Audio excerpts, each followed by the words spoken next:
Again, thank you all for joining us this morning, and I'll hand it over to Michigan Attorney General Dana Nessel. Thanks, Danny. Much appreciated.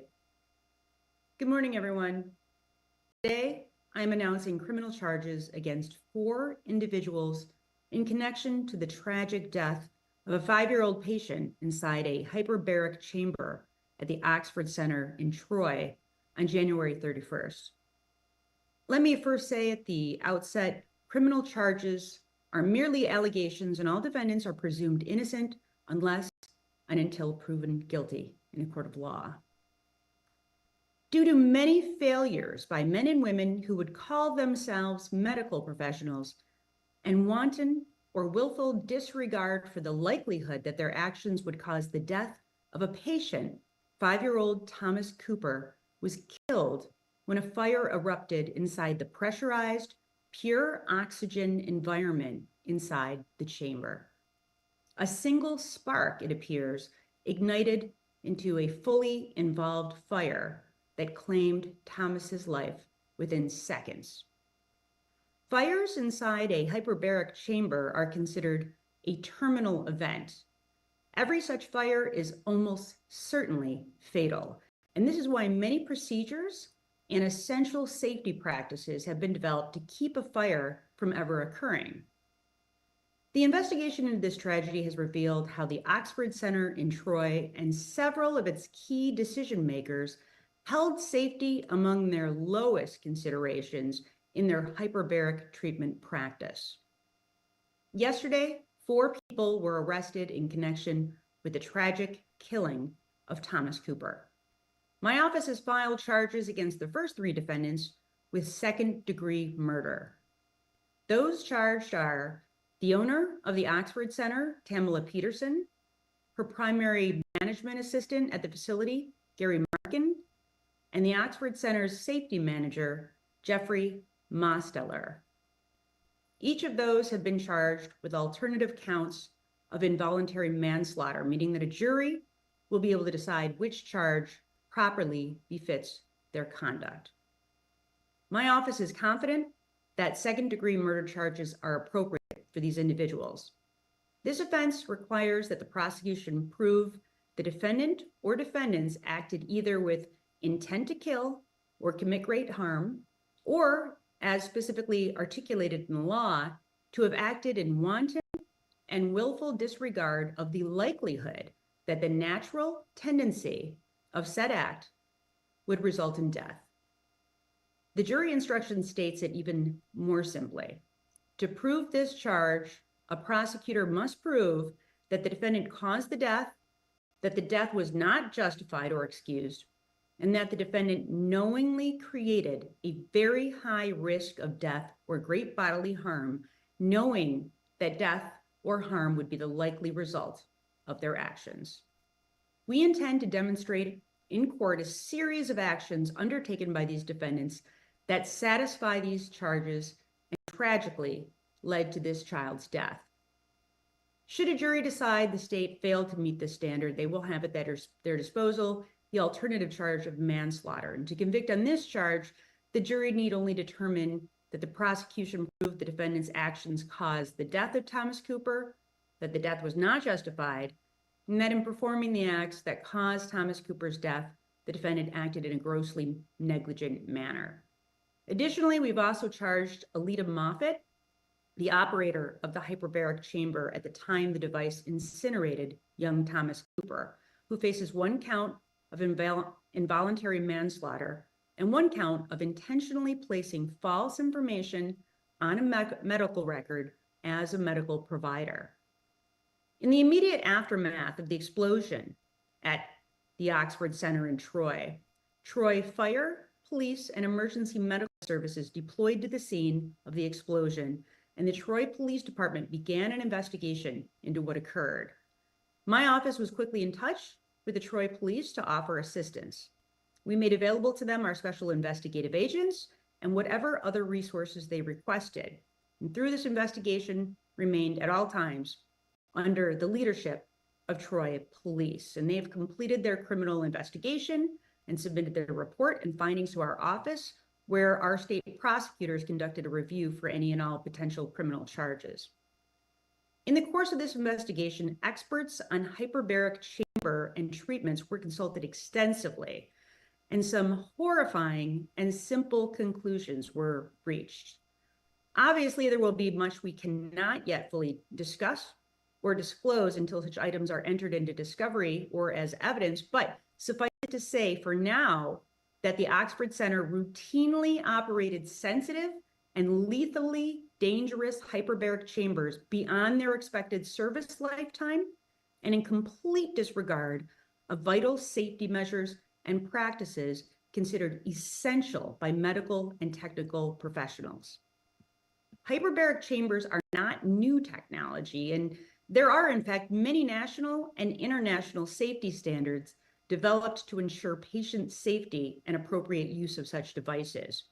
To name only some of the safety standards completely disregarded by the Oxford Center staff on this tragic day were the daily maintenance check was not performed, the pre-dive safety check was not conducted with the now deceased patient, there was no medical doctor or safety supervisor on the premises at the time of the treatment was not performed by a licensed technician, yearly inspections of the hyperbaric chamber as suggested by the manufacturer were not conducted, and the essential patient-worn grounding strap was not used.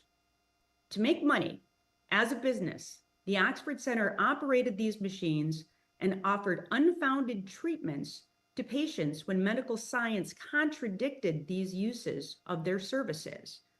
This was an unscrupulous business operating powerful machines beyond their manufacturer's intended term of use on children's bodies over and over again to provide unaccredited and debunked so-called treatments, chiefly because it brought cash into the door. And as I detailed above, they did so in an egregious, willing, or wanton disregard for life-saving safety measures. Because these treatments were so medically unsound, patient insurance policies would not cover the use of these chambers to treat these conditions. The Oxford Center offered to heal or ease. So this business was a pure cash flow for-profit business. The Oxford Center, and of course, its owner as well, owner Tamala Peterson.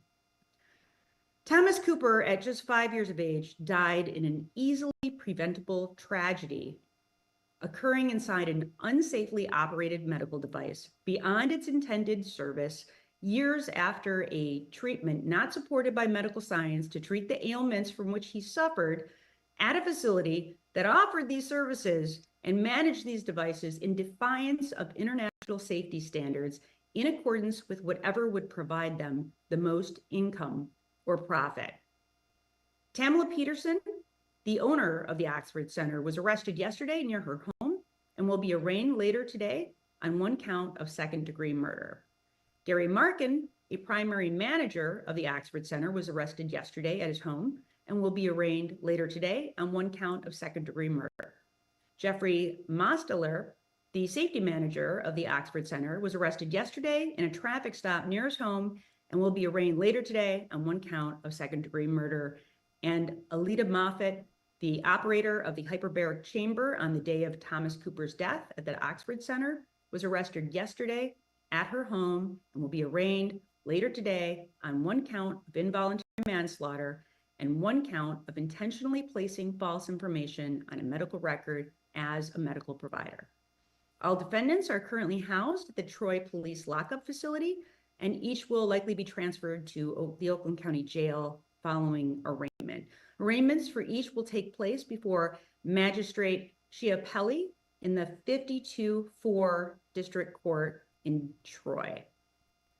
And I'd like to express my sincerest condolences to the Cooper family and my utmost appreciation to the officers of the Troy Police Department. This investigation, I know, was extremely difficult and had a tremendous impact on the Troy and Royal Oak communities. We thank you for your care and your great diligence on this matter. And with that, I will now take any questions you might have. Thank you so much. If you have a question, please raise your hand and I will call on you. First, we have Dustin with Crane. Dustin, if you can unmute yourself. Thanks, I appreciate it. We sort of knew that this was going on for a few years. Had your office been aware of the Oxford Center in previous years, or done any investigations? Because we know that they had complaints for other reasons, not to necessarily do with hyperbaric chambers, but had it been raised, and had you been aware of this in the past? So there had been ongoing investigations, but that dealt more with the issue of fraud than it did the safety of the hyperbaric chamber. So that had not been an issue that we were aware of or had investigated. But there were other issues dealing with, again, issues related to fraud that were where we had ongoing investigations and previous convictions as well. Thank you. Next I have Randy. Randy, what outlet are you with? Channel 7, WXYZ TV. Thank you for the opportunity. A quick question for Attorney General Dana Nessel. These hyperbaric chambers often have fire suppression systems built into them so that if there is any sort of spark, it's immediately extinguished, et cetera, et cetera. Did the hyperbaric chamber in question have a fire suppression system installed and in working order?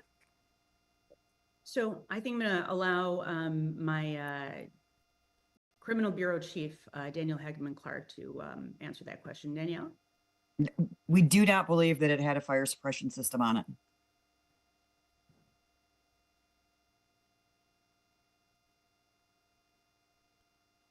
Thank you. Next we have Kristen Seamus. Kristen? Hi, it's Kristen Seamus from the Detroit Free Press. I'm wondering if you can tell us whether there are any state, federal, or local oversight of hyperbaric oxygen chambers in Michigan. And is the Attorney General's office reviewing all facilities in the state that use this type of therapy now? Right. So my understanding is that US FDA regulates both the oxygen used in HBOT and in hyperbaric chambers. And then an organization called the Undersea and Hyperbaric Medical Society offers accreditation for centers who meet or exceed these standards. And then LARA is responsible for overseeing the license of medical professionals that the Oxford Center employs. And the Oxford Center employs one medical doctor on their staff who was not on site that day. And outside of that, Michigan law doesn't require any oversight over the use of hyperbaric chambers. So without having some sort of probable cause to believe that there are crimes being committed involving hyperbaric chambers in other places in the state, we wouldn't have the authority to go in and perform an inspection. And as we noted, like LARA does not have the capability to do that either because they are not licensed within the state. But with that, I mean, there's certainly advice that we can give to individuals or to families who are considering this kind of treatment that I think is important. So for instance, always exercise caution before engaging in any unapproved therapies. For instance, this one, hyperbaric chambers are not an approved therapy for ADHD, but the Oxford Center boasted over 100 diagnoses that HBOT could help with, while the Undersea and Hyperbaric Medical Society only lists 15. Additionally, the Oxford Center offered training and certification program in which one of our defendants, Mr. Mosteller, provided training to other hyperbaric chambers. And I'd strongly encourage any facility that or the ICHT certification to immediately contact the Undersea and Hyperbaric Medical Society for accreditation and additional training. Also, the FDA recommends that you check with your healthcare provider before using an HBOT device to make sure that you're pursuing what's appropriate care. And if an HBOT is recommended, the FDA encourages you to go to a hospital or facility that has been inspected and is properly accredited by the Undersea and Hyperbaric Medical Society, and the Oxford Center simply was not. So the Michigan Department of Licensing and Regulatory Affairs maintains a free public license verification website for those that are interested. So please, if you're interested in this kind of therapy, take the time to verify claimed licenses and certifications of providers, particularly when those positions involve sensitive work or contact with vulnerable populations. And we know that this is a type of therapy that, while it can be helpful for certain types of medical issues, it has to be used properly. This can be very, very dangerous. We're talking about 100% pure oxygen inside one of these chambers, so very flammable, and it has to be utilized correctly. And obviously, we are alleging that in this set of circumstances, it absolutely was not. Thank you. Next, we have Elizabeth Chuck. Elizabeth, can you say what outlet you're with, please? Yes, hi, good morning. Elizabeth here from NBC News. I have two quick questions. The first is, I know that the Oxford Center has a second location.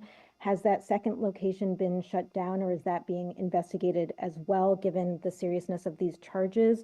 And then second quick question, are you able to tell us any more details about the allegations of falsified medical records that one defendant is facing?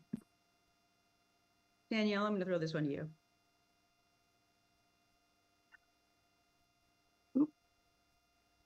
Thank you for the question, Elizabeth. As it relates to the Oxford Center in Brighton, it is under investigation. As it relates to the falsification of medical records, I'm sorry, but in order to be able to preserve the integrity of the investigation as well as this case, that information will come out at our preliminary exam. Thank you. And Kristen, you had your hand up for a follow-up. Do you not need that anymore? Well, the question was just about whether the Troy Center and the Brighton Center were continuing to operate, whether they've been shut down. Perfect. Okay, last chance for last questions. Great, seeing no more. Oh, Sarah Wright, what outlet are you with, please? I am with the Troy Times. I just was wondering, with the state of these machines, as you said, many of them were not being safety checked in a way, would they have any effect on other patients that were using them? Like, would there be any negative impacts as they were used and they were not being maintained as well as they could be?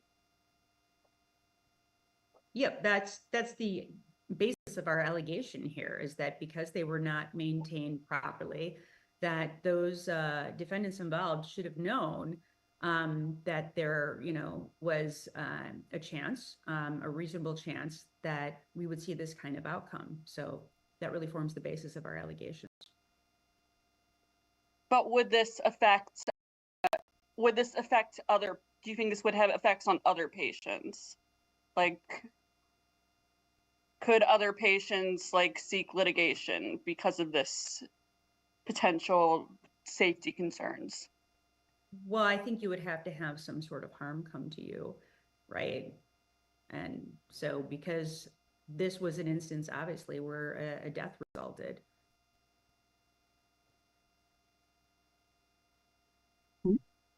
Kristen with the Free Press. Thanks. I'm curious about whether there's any information you can share with us about how that initial spark was ignited in the hyperbaric chamber that killed Thomas Cooper. We know how it happened, but Danielle, do you think it's appropriate at this time for us to answer that question? Or do you think we should wait for that to come out at the preliminary exam? I think it's appropriate for it to be further addressed at the preliminary exam. Okay. Yeah, there'll be a detailed explanation of exactly how that happened, and we know how it happened, but that'll be discussed later during the exam.